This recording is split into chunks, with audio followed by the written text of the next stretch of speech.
প্রিয় দর্শক আসসালামু আলাইকুম। দেশ ও প্রবাসে যে যেখানে আছেন আপনাদের প্রত্যেককে শুভেচ্ছা জানাচ্ছে। আজকে নতুন একটি প্রতিবেদন দেখতেই পাচ্ছেন, আমার সামনে একটি আপু আসছে।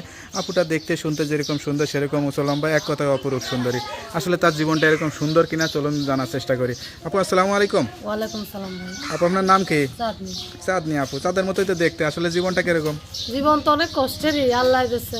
কিসের কষ্ট আসলে? কত কষ্ট ভাই জীবনে, বাবা নাই মা আছে, অনেক অভাবে দিনকাল যায়। মাটাও অসুস্থ, মনে করো যে কিছুদিন আগে স্ট্রোক করছিল, এখন অনেক অসুস্থই আছে ভাই। যদি একটা ভালো মনের মানুষ পাই যে আমার পাশে দাঁড়াবে, তুমি একটা ভালো মনের মানুষ বলে, সত্যি আমি মন থেকে বলতেছি দিন দিয়ে বসবো। পৃথিবীতে ভালো মনের মানুষই তো অভাব। ওইটাই তো ভাই, সেরকম ছেলে মানুষ হোক পাই আর না। মেয়ে হোক, মেয়েদেরও অভাব ছেলেদেরও অভাব। আপনার মনটা কিরকম? আমার মনটা চাই যে আমার সুন্দর একটা মন নিয়ে যে আমার ভালোবাসবে, সেরকম একটা ভালো মনের মানুষ চাই, আমিও তার মন থেকেই ভালোবাসবে। এখন পর্যন্ত কতজনের টাকা দিচ্ছেন? আমি কারোর টাকা দেই নাই ভাই, সবাই আমারই টাকা দেয়। এটা কইলে তো কেউ বিশ্বাস করবে না। আর সত্যি সত্যি বলতেছি, আমারই সবাই টাকা দেয় ভাই। কিছুদিন কথা বলে তারপরে যোগাযোগ রাখে না, আর কথা বলতে চায় না। তো আপনার মনটা কি অনেক নরম? কেউ প্রেমের অফার দিলে কি প্রেমে পড়ে যান নাকি? ইনশাআল্লাহ। মানুষের বিশ্বাস করে ফেলেন খুব দ্রুত? আমি তাড়াতাড়ি বিশ্বাস করি আর ঠকিও তাড়াতাড়ি। তাড়াতাড়ি ঠকেন, তাই না? এই পর্যন্ত কয়জনে ঠকাইছে? ঠকাইছে তো অনেক মানুষই, সবাই তো শুধু ধোঁকাবাজি করে, পাশে তো থাকে না। ঘুরতে গেছেন কয় জায়গায়? ঘুরতে এক জায়গাও যাই নাই ভাই। তাহলে কিরকম প্রেম করলেন বা কিরকম ঠকাই? প্রবাসী ভাইদের সাথে প্রেম করি। প্রবাসীরা দূরে থেকেই ঠকায়, আপনি কাছে থেকেও ঠকাইতে পারেন না কাউরে নাকি?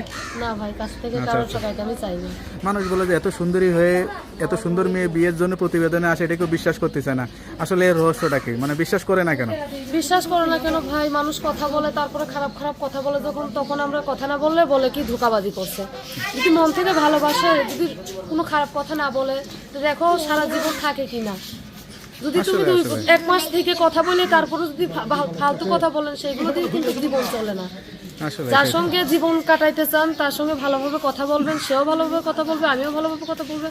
দেখেন তখন ঠকেন কিনা, তখন জীবনেও ঠকবা না। যখনই খারাপ কথা বলে তখনই মেয়েরা চায় না যে আমার একটা ইজ্জত ইসের মধ্যে বিলিয়ে দেয়, কোনো মেয়েই চায় না। প্রতিবেদনে যারা আসে এদেরকে মনে করে সবাই মানে আমার বউ, এই কারণে মানে এমন ভাবে কথা বলে যে সবাই মানে আমার বউ মনে করে কথা বলতে চায় নাকি? বউ মনে করেও বলা যায়, যদি বিয়ে শাদী ইনশাল্লাহ করে তাহলে অন্য বিষয়, এটা স্বামী স্ত্রীর বিষয় আলাদা। কিন্তু প্রেম করেই বলে এইটা দেখাও সেইটা দেখাও, মানুষ কি এগুলো করতে পারে? এত কষ্টের কথা শোনার পরও আবার যে আসছেন, এটা কেমন লাগে?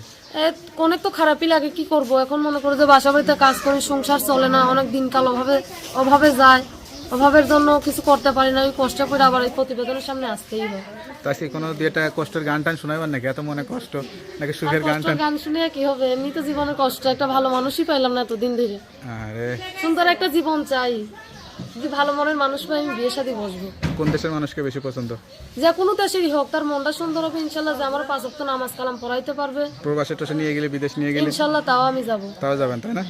আচ্ছা আচ্ছা। তো আপনার এই কষ্টের কথা শুনে যদি কেউ যোগাযোগ করতে চায়, সত্যিকারের বিয়ে করতে চায়, তাহলে নাম্বারটা তো দেওয়া যাবে? হ্যাঁ, নাম্বার দিয়ে। নাম্বারটা মুখস্থ আছে? না, আমার মুখস্থ। তা আপনি বলে দিন। নাম্বারটা আমার কাছে দেন, আমি দেখে বলে দিতেছি। নাম্বারটা খোলা থাকে তো? হ্যাঁ, সবসময় খোলা থাকে। যাক, নাম্বার খোলা রাখবেন। আর অবশ্যই নামাজ কালাম পড়বেন। নামাজ কালাম পড়েন? ইনশাল্লাহ আমি চাই একটা ভালো মনের মানুষ আল্লাহ যেন আমার মিলিয়ে দেয় বারকা, আর যেন আমার প্রতিবেদনের সামনে না আসতে হয়। সেটাই, কাউকে ঠকাবেন না, সত্য কথা বলবেন, সত্যতে জীবন সাজাবেন, নিজেও ঠকবেন না, ভালো থাকবেন। ঠিক আছে? তো ভালো থাকেন, দোয়া করি। আসসালামু আলাইকুম। ওয়ালাইকুম আসসালাম।